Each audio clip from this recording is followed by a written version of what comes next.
Who creates standards? A lot of people would probably say, well, standards must be created by the government. But in fact, most standards are not created by any government, and the most useful standards are not created by government at all.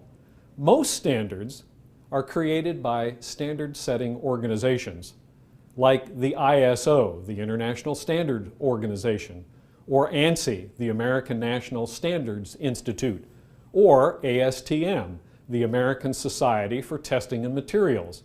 All of these standard-setting organizations are usually organized as nonprofit firms. These firms are not in the business just to make a profit. They are in business to allow other firms to operate through them in order to better serve the public. They're the grease between the gears of commerce.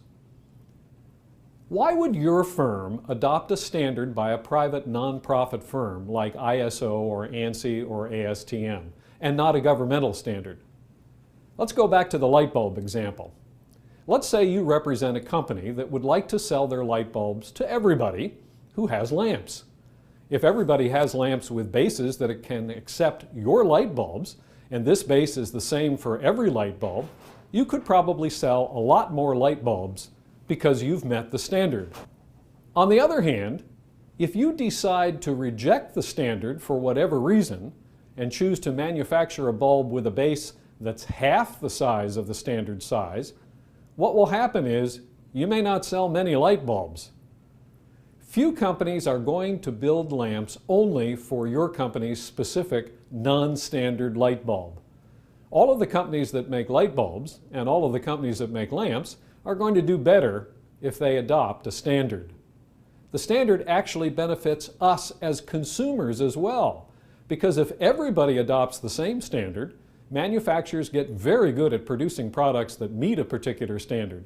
In this case, the cost of the light bulbs and the lamps come down rather dramatically.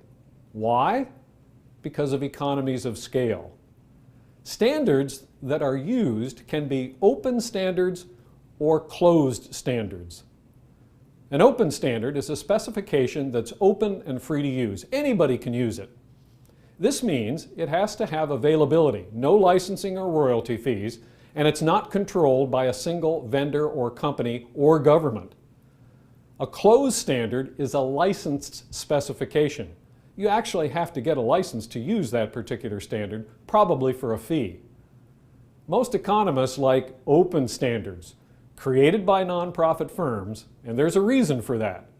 There are a number of standard-setting organizations competing with each other. If somebody produces a standard that's not very good, you can rest assured that a competing standard is going to come along and displace the unpopular one.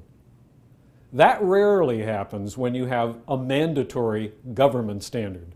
When you have a mandatory government standard, the government dictates that everybody will follow the standard. The standard is unlikely to change over a very long period of time and become stale very quickly. That's not to the benefit of the public.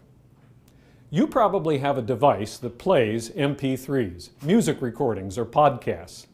MP3 is a standard.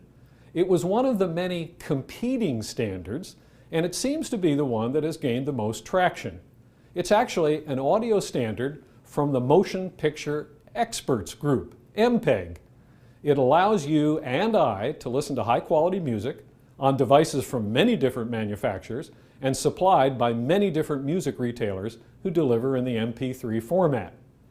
The MP3 standard may not be the technically best format for audio files, but it is a voluntarily agreed upon standard that has provided impressive interoperability and, more importantly, has been voluntarily adopted by thousands of manufacturers as well as music artists. To summarize, a standard is a documented agreement, and it usually contains some technical specifications or some precise criteria to be used consistently as rules or guidelines or definitions of characteristics ensuring that products and processes and services actually have some commonality.